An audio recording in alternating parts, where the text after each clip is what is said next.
안녕하세요. 여러분의 재무 멘토 재무금융 박사 김정란입니다. 오늘은 쉬운 듯 쉽지 않은, 별 차이가 없는 듯 차이가 있는 파킹 통장에 대해서 종합적으로 비교를 한 다음에 넘버 1을 한번 찾아봐 드리려고 합니다. 넘버 1에 도전하는 파킹형 상품들은요, 첫 번째로 파킹형 ETF가 있고요, 두 번째로는 은행에서 판매하는 파킹 통장이 있고요, 세 번째로는 증권사에서 판매하는 CMA가 있어요. 이 상품들이요, 서로 1%만 차이가 나도요, 1천만 원이면 1년에 10만 원이고요, 1억이면은 1년에 100만 원이나 돼요. 그런데 실제로 이 세 그룹의 금리 차이가 1% 이상 나더라고요. 단기간 후에 사용할 돈을 주로 파킹 통장에 넣어 두는데요. 이게 또 생활하다 보면 때로는 상황에 따라서 예정된 것보다 더 오래 넣어 놓는 경우가 있어요. 그렇다 보니까 파킹 통장의 이유를 잘 살펴가면서 통장을 선택하는 게 꽤 중요하답니다. 자, 그러면 구독, 좋아요부터 누르시고요. 저하고 함께 파킹 통장 넘버 1을 찾으러 가보시죠.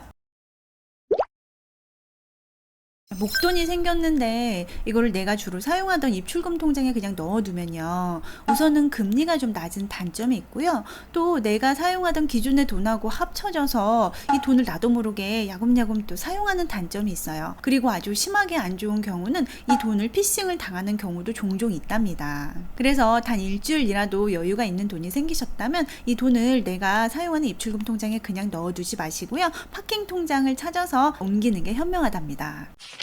예전에는 파킹 통장이라는 용어를 사용하지 않았던 것 같은데요.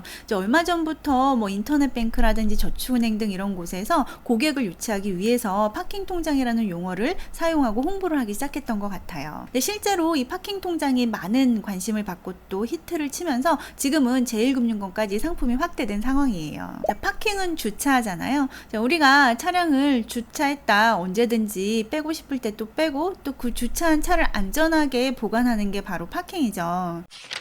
여기서 제가 중요한 두 가지 개념 말씀드렸어요. 언제든지 뺄 수 있고 또 안전하게 보관한다라는 말씀을 드렸는데요. 파킹 통장도 마찬가지로 맡겨놓은 돈을 언제든지 뺄 수 있고, 또 키포인트는 안전하게 운용을 해주는 상품이라는 거죠. 그래서 오늘 소개해드릴 파킹형 상품들이요, 모두 다 안전한 곳에 운용을 해요. 그런데도 수익률이 1% 이상 차이가 난답니다. 제가 표를 준비했는데요. 표를 한번 같이 보면서 설명을 드려볼게요. 먼저 첫 번째로 말씀드릴 상품은 파킹형 ETF인데요. 자, 파킹형 ETF는요, 자산운용사에서 상품을 운용해요. 자, 그리고 은행에 파킹 통장이 있는데 이거는 상품 운용을 은행에서 하고요, 증권사에서 운용하는 CMA도 있어요. 그리고 제가 수익률도 한번 비교를 해봤는데요. 우선은 파킹형 ETF가 수익률이 가장 좋고요, 그 다음에 CMA, 그 다음에 파킹 통장 순이었어요. 그런데 파킹형 ETF는요, 확정금리 상품이 아니고 실적 배당을 해주는 상품이고요. 여기서 갑자기 실적 배당이 뭔지 궁금하시죠?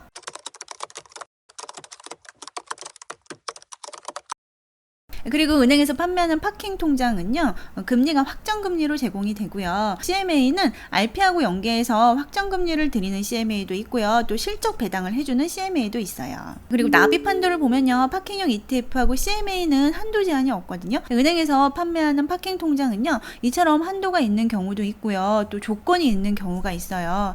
간단하게 보면은 K뱅크 같은 경우는 최대 10억 원까지 2.3%를 주고, 카카오뱅크는 최대 1억 원까지 2%를 주고, 토스뱅크는 한도 없이 2%를 주네요.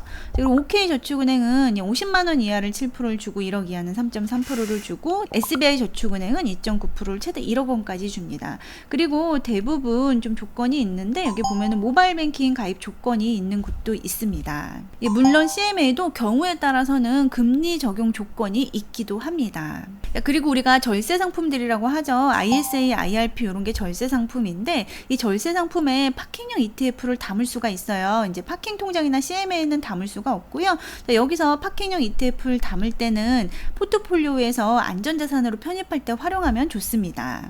그리고 파킹형 ETF의 단점이라면 단점으로 볼 수가 있는데, 현금화 하는데 이틀이 걸려요. 그래서 그게 조금 단점이고요. 돈이 필요하기 이틀 전에 파킹형 ETF에서 매도를 해놔야 된다는 점, 그 점만 유의를 해주시면 좋을 것 같아요. 자, 그리고 이제 예금자 보호가, 은행에서 판매하는 파킹 통장은 예금자 보호가 되는데요.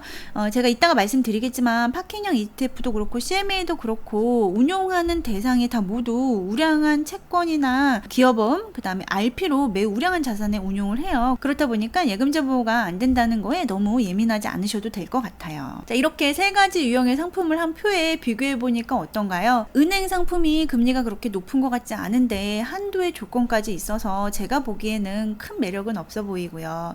CMA를 봤더니 지금 금리가 3.4에서 3.6 정도로 형성이 되어 있어요. 그래서 파킹형 ETF하고 비교를 해서 어떤 게 더 괜찮은지 선택을 하면 좋을 것 같아요.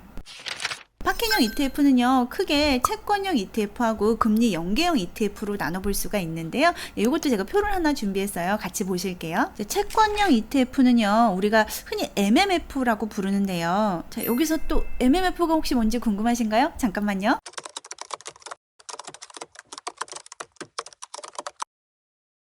네, MMF 잘 이해하고 오셨나요? 파킹형 ETF에서 투자하는 채권들은요, 주로 잔존만기 3개월 이내에 초단기 채권하고 기업어음에 분사해서 투자를 해주고요. 주요 상품으로는 KB스타 머니마켓 액티브하고 솔 초단기 채권 액티브가 있어요. 그리고 금리 연계형 파킹형 ETF는 CD 1년물에 연동해서 운용하는 ETF가 있고, 그 다음에 91일물에 연동해서 운용하는 ETF가 있고요. 코프라고 한국 무위험 지표 금리에 연동해서 운용하는 ETF가 있어요. CD 1년물에 연동해서 운용하는 ETF는 코덱스 1년 은행 양도성 예금 증서 플러스 액티브 상품이고요. 타이거 CD 1년 금리 액티브 ETF가 있어요. CD 91일물하고 연동되는 ETF는 코덱스 CD 금리 액티브, 그리고 타이거 CD 금리 투자가 있고요. 코프 금리 연동해서 수익을 주는 ETF는 타이거 코프 금리 액티브 ETF하고 코덱스 코프 금리 액티브 ETF가 있어요. 자, 이 상품들의 각각의 수익률을 최근 3개월을 찾아서 연환산을 한번 해봤더니요, 채권 투자형은 4.3에서 4.37%로 형성이 되어 있고요. 금리 연계형 상품들은 이제 이처럼 3.36에서 3.68로 형성이 되어 있어요. 수익률 넘버1은 파킹형 ETF 중에서 채권에 투자하는 ETF가 차지를 했네요. 즉 머니마켓 액티브 ETF가 수익률이 가장 높습니다. 그러면 이 시점에서 걱정이 살짝 되시죠? 아니, 금리가 높아서 안전하지 않은 거 아니야? 라는 걱정이 되실 수가 있어요. 그래서 수익률 그래프를 같이 한번 봐볼게요. 여기 보시면 보라색은 솔 초단기 채권 액티브 수익률 그래프고요. 여기 파란색은 KB스타 머니마켓 액티브 그래프예요. 작년 11월부터 굉장히 안정적으로 우상향하는 것을 보실 수가 있어요. 이처럼 솔 초단기 채권 액티브하고 KB스타 머니마켓 액티브가 안정적이면서 높은 성과를 낼 수 있는 이유는요, 아주 짧은 우량한 채권에 투자를 하기 때문에 그래요. 이 ETF들은 회사채 기준으로 AA 등급 이상이고 CP 기준으로 A1 등급 이상의 우량 채권을 투자를 하거든요. 그렇다 보니까 신용 리스크하고 부도 리스크를 걱정하지 않아도 되는 거예요. 길어도 3개월에 우량한 채권을 사다 보니까 3개월 있다가 부도 날 확률도 매우 낮은 거고요. 또 3개월 있다가 약속된 이자를 받을 거기 때문에 금리 변동에 따른 가격 변동 또한 아주 미미합니다. 예를 들어서 해당 ETF에서 삼성전자에서 발행한 기업어음 한 달 4%짜리에 투자를 한다고 했을 때 한 달 후에 삼성전자가 어음을 부도 낼 확률은 거의 0에 가깝죠. 만기가 짧을수록 위험이 줄어드는 거예요. 또 그리고 금리가 4%인데 시장 금리가 아무리 오른들 한 달 후에 상환받고 또 오른 금리로 투자를 하면 되기 때문에 금리에 영향도 없는 겁니다. 머니부티크에서 매월 발행하고 있는 투자 가이드에서 이제 현금 파킹형 상품으로 솔 초단기 채권 액티브를 계속 추천해 드리고 있었는데요. KB스타 머니마켓 액티브가 최근 들어서 솔 초단기 채권 액티브 못지않게 괜찮은 수익률을 보이고 있어요. 또 무엇보다 괜찮은 게요, 시가총액이 1조 6천억 수준으로 경쟁력이 있어 보입니다. 유동성이 높을수록 매도가 잘 체결이 되기 때문이에요. 결론은요, 둘 중에 어느 상품을 선택해도 괜찮아 보여요. 자, 오늘은요, 각각의 운영 주체가 다른 세 가지 유형의 파킹형 통장에 대해서 한번 알아봤습니다. 파킹형 상품들은 기본으로 안전해야 되거든요. 그래서 오늘 소개해드린 상품들은 모두 안전한데 그 중에서 수익률이 가장 좋은 건 우량한 채권에 투자해주는 채권형 ETF들이었습니다. 아까 말씀드린 것처럼 파킹형 ETF가 돈을 찾을 때 이틀이 걸린다는 거, 요거 하나만 유념해 두신다면 해당 상품이 파킹형 통장으로 활용하시기에는 가장 좋은 상품으로 보여집니다.